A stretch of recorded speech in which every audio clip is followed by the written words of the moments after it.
Hello and welcome everyone to today's conversation on ICF membership and credentialing. So great to see so many familiar names here. So quick heads up. Yes, unfortunately, I do have you in the mute mode. That is because there are so many people on the call. That's how we can manage sound. At the same time, this is really all about getting your questions answered. So we're going to approach that a couple of different ways. First off, many of you already submitted questions when you registered. I've got those. I think we're doing a good job of building in our answers, and of course, I'm happy to add to whatever you want. Throughout the webinar, you do have two more options. One is to type in questions in the question panel. I'll watch it throughout the conversation today. And then the other is this. If you want to raise your hand, I can unmute you individually and you can come in live and simply ask your question. So that way we make sure you're getting the information you want. I will, of course, have the recording on YouTube, and after the conversation today, I will send all of you a link to that recording on the YouTube channel, so you'll be able to access this information again. All right, so that's all our housekeeping. Let's get started. What is the agenda for this conversation? So first off, we'll talk about the ICF. Who are they? What are they? You know, what's that all about? And we'll even touch on how membership works with the ICF. Then we will move into training options, what your choices are. And the reason for looking at that is it's a requirement to become a member of the ICF, and it's a requirement if you want to earn a credential. From there, we will talk about mentor coaching and how that works. We'll give you a good idea of that process. And then we'll talk about credentialing with the ICF and what that looks like. We will, of course, give you resources and have additional time for Q&A. So take advantage of this, get the information you want, make sure you have a clear understanding of how this all works.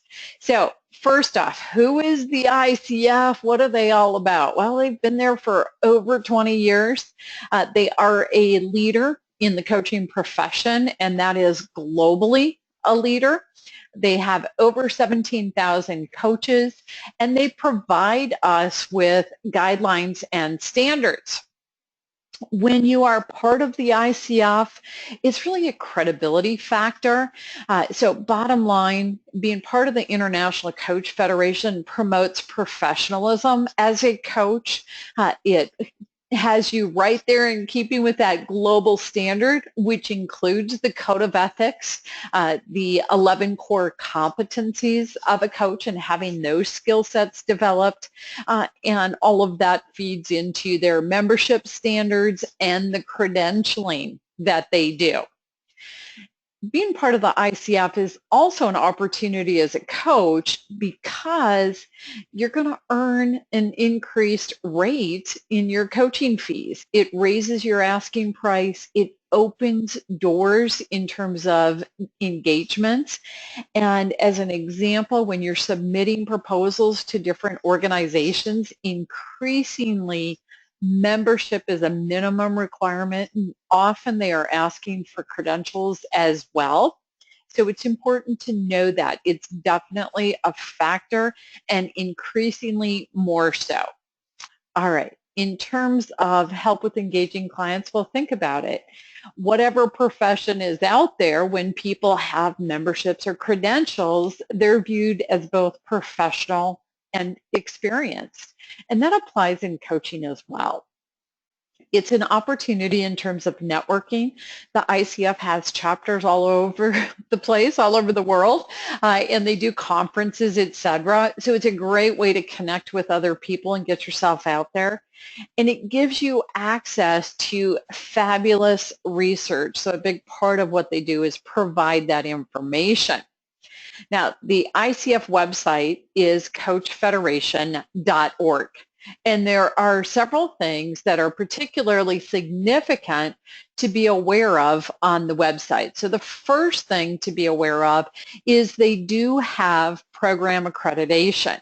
That means the coach training organizations apply to the ICF. Their programs are evaluated. We submit all the materials, and they're closely reviewed. So there are different types of accreditations and approvals. We'll talk about that in a few minutes. That's what happens before a school or a training school gets listed. Another thing that we're going to look at is the membership and what that means. And then, of course, the individual credentialing and how that works. So, areas of interest on their website. Let's start with the membership. So for you as an individual, how do you become a member of the ICF? Well, one option is to actually already have a credential. A different option is that you have completed at least 60 hours of coach-specific training, and that training must meet the ICF standards. Your alternative to having completed it is being enrolled in it. So what happens is on the application for membership, it'll ask you, do you have that credential? Have you completed 60 hours? If you've completed it, great. If you haven't, you say no. And they say, are you enrolled in 60 hours? And you say yes, and they'll ask you where. So you have 3 ways that you qualify for membership. To give you an idea, because many of you have gone through programs with us at the Center for Coaching Certification, the 60 hours is the Certified Professional Coach Program plus the Certified Master Coach Program. So you must have both of those in order to be eligible for membership at the ICF. In addition to that, that's going to help you on your credentialing. So let's talk about the training options. It's very confusing to people. I get that. So they have what they call ACSTH programs, and they have what they call ACTP. So what's the difference between these 2 types of programs? In ACSTH, the letters stand for Approved Coach-Specific Training Hours. ACTP stands for Accredited Coach Training Program. Now let's dig in further. What exactly is that? So a couple of things. When you think about a credential, for example, they list the different paths you can take. And there are 3 different paths available to earning a credential. One of the paths is using an ACTP program. The other is using the ACSTH program. They also have what they call a portfolio path. So whatever you use, here's what's important to know. First off, you must have 60 hours of training if you want to earn that first level of credentialing. So what I'm looking at here is the ACC. And I'll give you a heads up. We'll take a peek later at what's required at the next levels of credentialing. So 60 hours of training. They also require you to have 100 hours of experience as a coach. With that 100 hours of experience, they have specific parameters. So they say they want you to have at least 8 different clients. They want at least 75 of the 100 hours to be where you got paid for the coaching. Oftentimes people say, hey, what if I coach on my job? Yes, they will accept hours there. They have very specific parameters about that. What happens is if you go to the ICF website and you're looking at this page on credentialing, you can actually click where it says the 100 hours of coaching experience, and it will take you to a page that explains the parameters of those 100 hours, and it also will give you a form that they want you to use to submit your log of those coaching hours. So additional things that are important to know. They want you to only count hours that start after you started your coach training. They want you to have at least 25 of those hours within 18 months before you submit the application for the credential. And yes, you must have client permission to include their name, phone number, and email on that log. The third requirement is the mentor coaching hours. 10 hours mentor coaching. what you're doing during that mentor coaching is working with a coach who, in addition to coaching you, is also mentoring you. It's about really looking at your coaching competencies and how you're using them and how you want to further enhance them. And then the fourth step is an exam that they have you take, and we'll talk about that further as well. So let's really pinpoint what's the difference between ACSTH and ACTP. An ACSTH is basically an a la carte approach for schedule and budget flexibility.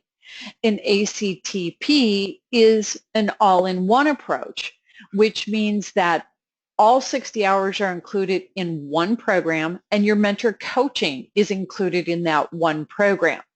So you are a student while you're acquiring the experience that is required for this. That's a pro-con. Some people like the idea of, yeah, I'm still a student while I'm getting my experience. Some people like the idea of, okay, if I'm going to put myself out there as a coach and start getting paid as that, it's nice to have some sort of certificate in my pocket. So both are equally valuable. It's about what really works for you. Most often you will find that the ACSTH programs are more affordable. In addition to that, it gives you the greatest flexibility in terms of when you're registering and attending and paying, etc. So that's the difference between those two. In terms of your training options and requirements, both membership and the ACC credential require 60 hours of training. So what does that 60 hours of training look like? At the Center for Coaching Certification, it's the Certified Professional Coach Program, which is 30 hours, and then the Certified Master Coach Program, which is 35 hours. That is the a la carte approach. As you move on toward credentialing, you complete your mentor coaching hours. So we have a 10-hour mentor coaching program supporting you earning that ACC credential. For those of you who continue on to earn the higher levels of credentialing beyond that, which are the PCC and the MCC, we also have advanced training programs. We have certified coach specialist programs where you can become a certified executive coach specialist, business, career, life, wellness. So you are literally specializing. They're advanced training programs. Each of those is approved for 35 hours. Now, because the PCC credential, for example, requires 125 hours of training, in addition to the advanced training programs, we have an additional coaching practicum class that gives you another 30 hours of training, and it's all about practicing your coaching. So whatever route you're going, we're here very intentionally supporting both ICF membership and credentialing. Now, let's dig into those credentialing levels. The ACC credential, the PCC credential, and the MCC credential. So there are three of them. On the ICF website, they have this chart. So the ACC credential is 60 hours of training and 100 hours of experience. The PCC credential is 125 hours of training, and we're after that October date, you see 500 hours of coaching experience, and the coaching experience hours must have started after you started your coach training. At the MCC level, it's 200 hours of training and 2,500 hours of coaching experience to earn that credential. So let's dig into more specifically the process for the ACC credential, that first level of credentialing.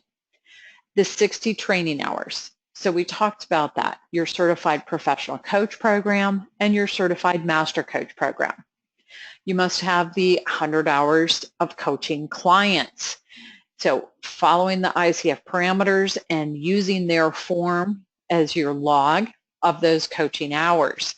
75 of them must be paid. You must have at least 8 different clients. The 10 hours of mentor coaching. There are specific parameters around your mentor coaching. For example, it must be with a mentor coach who has the credential you're seeking or higher. They also want that 10-hour of mentor coaching to begin and end longer than a 3-month time period. So it's expanding a longer period of time than that. And it is focused on your competency development. When you have those 3 requirements in place, you can actually fill out the application to earn that credential. And when you do, you're going to take an exam. They call it the Coach Knowledge Assessment. So let's dig into the pieces. The coaching experience you have to have is 100 hours. 25 of those hours can be pro bono, where you're volunteering, doing it for free. At least 8 different clients. 25 hours within 18 months of the application. And the coaching hours start after you start your training. The mentor coaching itself, 10 hours. There's 2 different ways you can do it. One is 3 hours of individual coaching, 7 hours with a group. Or you can do all 10 hours on an individual basis. So you have both options for completing the mentor coaching. How does it work? At the Center for Coaching Certification, something unique that we offer is we developed a 360 of your core competencies as a coach. So there are 11 core competencies. What we do is when you register for the mentor coaching group, we send you an email with those the self-evaluation of those competencies, and for you to send to your clients and have at least 3 of them complete the evaluation of you. We compile those scores. So in this way, you get client feedback, you have your personal evaluation, and then with your mentor coach, you're reviewing the results. What came out of that? And it gives you this great tool in terms of your own awareness. Hey, this is where I'm doing really well. This is where I want to work on something. And it's really a tool for you enhancing what you're doing. It means you have something that supports you in creating your strategy as a coach that's focused on the 11 core competencies. Another component of the Mentor Coach program is we have you submit 20 minutes recorded of a coaching call with you coaching one of your clients. You listen to it prior to your mentor coaching, and your mentor coach is going to listen to it. And then what you're doing is talking about that recording and how you are applying competencies as a coach. So it's this, again, great tool for really looking at what you're doing and how you're doing it and further enhancing that. Now, in the group coaching program, we have the mentor coach groups meet online. In our mentor coach groups, you actually take turns coaching other coaches. What we do is identify specific competencies that we're focused on during those group coaching sessions. And then when you're coaching each other, everyone's aware, okay, these are the competencies we're really focused on. And then we give feedback. And what we do is talk about, okay, here's how you demonstrated this competency. You did this, you said this, and we cite it and tie it directly to the competency. That does a couple of things for you. Number one, awareness of how you are using your competencies. And number two, this incredible focus on the detail that comes with each of the competencies.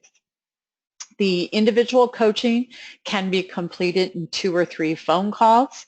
If it's 2 calls, they're an hour and a half each. If it's 3 calls, they're an hour each. You're going to have at least an hour focused on the coaching competencies based on your 360. I'm getting ahead of myself there. You're going to have at least an hour based on that recording. And then if you choose to do a third 1-hour session, you're talking about the competencies general, and it's supporting you strategizing what you're doing. The mentor coaching program includes then 7 hours of group coaching, 3 hours of individual coaching, which cover that Competency 360 and the recording, and that gives you your 10 hours total for the mentor coaching requirement. When you have your training and you have your coaching experience and you have your mentor coaching complete, you go to the ICF website. They have an application. So you look at individual credentialing, you look at purchasing the application. So you do pay for it at that point in time. And then they're going to have you take a survey. So they're asking you a couple of questions. Which credential are you going for? Which path did you take to get to this credential? You're selecting that. They are making sure you qualify to take the coach knowledge assessment. So you'll submit to them that application. They will verify your training with your coach training school. They will verify your coaching experience by contacting clients. And then what they will do is verify your mentor coaching with your mentor coach. And at that point, they will set you up so that you can take the coach knowledge assessment. When they give you access to the coach knowledge assessment, please note that email is going to give you a specific link, and it is only available for a specific period of time. When you are ready to take the coach knowledge assessment, a couple of things about that. First off, you have 3 hours to complete it. It must be done in one sitting. In other words, it's not something where you can start it and leave and come back. You've got to do it all at one time. So you want to block out your calendar and make sure you've got 3 hours. When you take it, you're doing it on a home computer. Important to note there, the only thing open on your computer is the coach knowledge assessment. So the technology literally blocks access to anything else on your computer while you are taking the assessment. There are 155 questions. They are all multiple choice. They are focused specifically on the 11 core competencies, which are in 4 different areas. One is setting the foundation, and a big part of that is your code of ethics. The next is co-creating the relationship, communicating effectively, and then facilitating learning and results. So you have competencies in each of these category areas.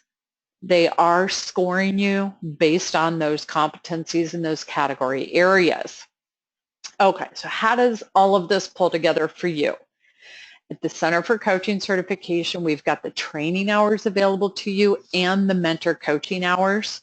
Plus, for graduates of our program, we do give you the opportunity to list yourself in our online directory of coaches. We give you the opportunity to become a published author, and of course, to guest blog with us or to be a guest presenter. And we do provide free continuing education for graduates.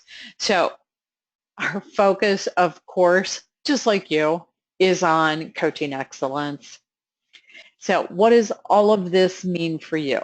When you're thinking about earning ICF membership or credentialing, it's about polishing your skills as a professional, preparing yourself for taking the coach knowledge assessment tool, fulfilling the ICF requirements so that you can be a member and you can earn a credential. Plus, think about it, you're building your confidence in what you're doing, and you're creating a path for yourself in moving forward with this profession. So definitely want to dive into those FAQs. A couple of things people say, okay, so I have a choice in programs. Yes, you can choose the ACTP path, the ACSTH path, or the portfolio path. If you happen to choose the portfolio path, what that means to you is the program has not been approved by the International Coach Federation. As a note for you, you may want to ask ahead of time the ICF, hey, have you ever had somebody submit this program? Was it accepted, etc. Make sure that you're choosing a program that will be accepted and count. Now, if you're on an ACTP program or an ACSTH program, it's already been approved. So you're all set, and that's good to know. Give yourself the flexibility in terms of what your schedule is, what's going to work best for you. Make sure that the choice makes sense for you economically. And what's really nice is looking at things that give you that variety of different expertise areas, while at the same time honoring that commitment to excellence. So I do want to invite all of you at this point to submit questions. I think we're hopefully covering what you wanted to know based on the questions that came in ahead of time. I'm going to ask you to right now type it in the question panel if you have a question, raise your hand if you want to come on live. I am reviewing in the meantime in the background. I'm looking at some of the questions that were set up ahead of time. So let's see, one of you submitted a question that I haven't addressed yet, so let me bring it up now. You asked about resources and guidance for starting your coaching business. So let me give you some examples. At the Center for Coaching Certification, when people graduate from our program, we provide a recording on the business of coaching, a recording on marketing yourself as a coach, plus we do a free Q&A call every month. You can sign up as often as you want to ask additional questions on those topics. Also on the coach login page, we have a number of resources available to you to help you in terms of setting up and marketing your coaching business. For example, there's an outline of a business plan and a marketing plan. There's samples of different things you'll use. One of my favorite tools there is a worksheet for starting and running your coaching business, because it takes you through all of those steps that you will go through in setting that up.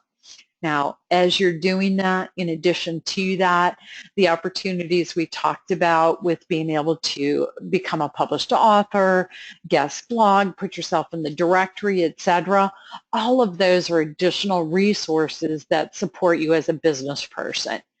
So I'm hoping I've answered that question. I do see the person who submitted is on the call. If you have follow-up or want to know more, please let me know. Let's see. In the meantime, I've got another question in here. Let me read it to everyone. How long will it take to work through the entire program to become ICF credentialed as ACC with no previous experience on average? Okay, so but on average, of course, helps me a lot, because otherwise I'm going to say, yeah, it really depends. So obviously the professional coach program, the 30 hours, is completed within the time span most often of a month or two, depending on which program. I happen to know the person asking this question, and you'll be done with that by the end of this month. So you're eligible to sign up for the very next Master Coach program. We have 2 more on the schedule. So there's one that is starting in a few months, and you can register for that one. There's another one starting in the summertime, and you can register for that one. So completing the Master Coach program usually spans over the period of 2 months for that class, and so you're looking at those schedules and finishing that. Now, of course, the good news is the 100 hours of experience, you can start getting that right now. And yes, that varies tremendously. There are some people that are purely marketing themselves. If they have a network, I've seen people do that really quickly. I've seen people who have jobs that do a lot of coaching on the job, and so they get the 100 hours of experience very quickly. I've also seen people where they're starting from scratch as a business person. They're unfamiliar with networking and marketing and that kind of thing, and it takes them longer to get the 100 hours. So that's your essential piece to it. Now, the mentor coaching, we have schedules on the website for that as well. You can look at those. We recommend that people sign up for mentor coaching when you've got at least half your hours as a coach, because that's when you're going to get the most value out of the mentor coaching. The ICF requires that it's more than a 3-month time period. That means the very first coaching session to the very last coaching session in your mentor coaching program has to be more than 90 days apart. So that's going to be that 90+ day time period that you're doing your mentor coaching. once you have those pieces in place and you submit your application, it's usually a week or two before they have verified all the information on your application and then send you the link so that you can take the exam. And if I remember correctly, it's like a week or two once they send you the link, during which you can actually use it and take the test. So I hope that's answering that question. I'm going to say the same thing. If you want to ask a follow-up, do type it in or raise your hand again. So making sure that we're covering that. Okay. Another question that answered you. So thank you. I'm glad to hear that. So another question that's submitted here is understanding documentation. So in terms of the ICF, the membership, they do have requirements for continuing education, whether that's as a member or as somebody who has a credential. The information for that is on the ICF website. They do expect you to track that yourself, and then they're going to ask you when you do your renewal, hey, do you have these hours? I'll give you an example. There are some programs you can take. Usually you have to pay for them if it's with a different school, where you get a certificate for the hours. There are free education programs, and for those, usually you're submitting them and getting them approved after the fact by the ICF. They're free, which means the school or the organization is not going through the expense of submitting it ahead of time, and you're doing that yourself. The ICF does accept that. That's fine. It's an option for you. And then, of course, the ICF themselves puts on conferences. They also have what they call communities of practice. So these are different topic areas. They schedule calls every month in the different communities of practice, and participating in those calls does give you continuing education. So it is your job to track your own hours. And then whether you're renewing membership or maintaining your credential, the ICF has got forms you're filling out and submitting. So hopefully that's answering that question. I see you're here as well. If you want to follow up, let me know on that. And then the other questions I'm seeing, I feel like we've answered. They're built into what we covered already. So understanding membership and credentialing, etc. So I am hoping that we've covered that. And gosh, for as many people as there are here, I'm surprised I'm not seeing more questions. All right, let's see. You have somebody that, okay, so I love this question. Thank you for asking this. And I'm going to read it out loud to share it with everyone. It says, I'm a clinician who works with adults on work-related goals. Would I be able to count this experience among the required hours? Bottom line is only if it's actually coaching. And you have to look at what is happening in those conversations, whether or not you have the agreement for coaching or following the competencies, etc. So first off, if you haven't done your coach training, none of it will count anyway. If you have done your coach training, you'll understand the difference between being a clinician and being a coach. I think the best example I can give you, think about when we say, hey, somebody's a doctor. Well, there are dentists who are doctors, there are professors who are doctors, there are medical doctors, so there's a whole range there. And if somebody, for example, is a medical doctor and then they're over doing dental work, does that count as doing work in the medical field? It's different.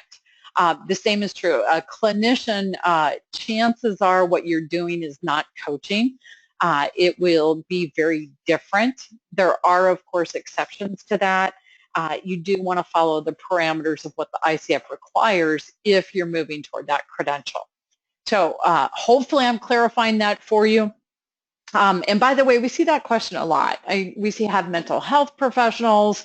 We see all kinds of people asking that, and it's a very different role. So glad to see that question pop up here as well.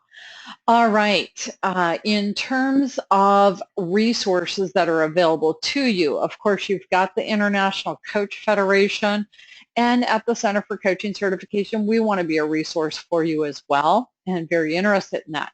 So the International Coach Federation, we looked at their website before. It is coachfederation.org, and you can check them out and what they offer. Center for Coaching Certification is, of course, centerforcoachingcertification.com, and we are a resource for you as well. On top of that, lots of different articles and access to different things. So for example, we have a blog at the Center for Coaching Certification with a couple of new posts every week. We publish a book once a year, and graduates of the program are the ones who are writing the chapters in these books, and it's so impressive. I will share with you, as a matter of fact, I see some authors on the call right now, really, really smart people and tremendous value add in terms of the expertise they bring to the table and share in these books. And every book is completely different and unique, and every chapter is completely different and unique. And then, of course, we do these webinars. If you want to make sure you know about them on an ongoing basis, please be sure to sign up for our newsletter. It comes out each month and lets you know what the upcoming webinars are. We also are available to you as a resource if you want to do a call or an email, a quick check, you have a question, that kind of thing. And then on top of that, we are a resource for outsourcing. So if you are in an organization that is starting or running a coaching program and want support in that way, if you are looking for your training as a coach, or if you want individual coaching, all of those things are available, and we've got that for you. All right. What are your next steps at this point? Well, one thing I do on these calls is, for those of you who have questions, you want to learn more, or you want to experience an introductory coaching session that's something new to you, I give you the opportunity to schedule 30 minutes with me. The way that works is, when I send you a link to the recording of this conversation, you can reply to that email and say, I want to access that 30 minutes. I will then send you a link to my calendar. You can go into my calendar online, pick a day and a time that works for you. You put in your name, phone number, and that 30 minutes is yours, however you want to use it. Of course, the next step for you is choosing your resources, whatever those are going to be for you, planning your process, implementing your strategy, and then achieving your results. So we do have lots of extra time. I am, or was, anticipating a lot more questions. Maybe we did such a great job of explaining it, it's covered. So if you have additional questions, please type them in. If you want to come on live and ask live, you can raise your hand and I will unmute you and we can take those questions. And so whatever that is for you. In the meantime, I'm going to go ahead and say I do want to thank each and every one of you for being here. I appreciate your time today. We do want to be helpful to you. The mission at the Center for Coaching Certification is to enhance your coach training experience with quality, professionalism, and support. You can see my email, our phone number, and our website address there, and we look forward to being of service. So thank you, everyone. Based on the comments, and I appreciate your thanks. I'm glad this was helpful to you in covering that information. So really good to hear that. Each and every time we do these, we want to know it's, hey, yes, this is value. This is adding to what you want to know. So excellent. Thank you for that. And I believe, based on what I'm seeing, okay, so let's see. What is the average cost of individual coaching per 30 minutes? So there are a number of different studies on this. This is a great question. If somebody is moving into life coaching or career coaching, where an individual is typically the one paying, we see anywhere from $100 to $200 when they're getting started. If somebody is doing business coaching, it's usually more the $200 to $300 range. If somebody is doing executive coaching, it's typically more in the $400 to $600 range. The study from the International Coach Federation is that rates range from $100 an hour all the way up to $3,500 an hour. My caveat to that is $3,500 an hour is probably if they're coaching Oprah Winfrey or something like that. So it does vary based on experience, location, what your background is, what your network is, etc. So that's the average. The median rate generally is in that $400 to $500 range. So hopefully that's answering your question. The type of coaching really does make a big difference. So good question there. All right, everyone, what else have you got? What else do you want to know? Because from what I'm seeing at this point, we've answered your questions. So if you give me another one, great. I'm going to hang out and keep answering questions. And if you're complete, then that's good too. I'm glad to hear that as well. And so I'm pausing to see if I see more questions come in or if anyone raises their hand. All right, awesome. It looks like we are complete with this group, so I'm going to go ahead and close this out. I will get the link of the recording to all of you via email, and from there, if there's more we can do to be helpful, please do let us know. Definitely interested in doing that. So thank you, everybody. Have a great day and a great weekend.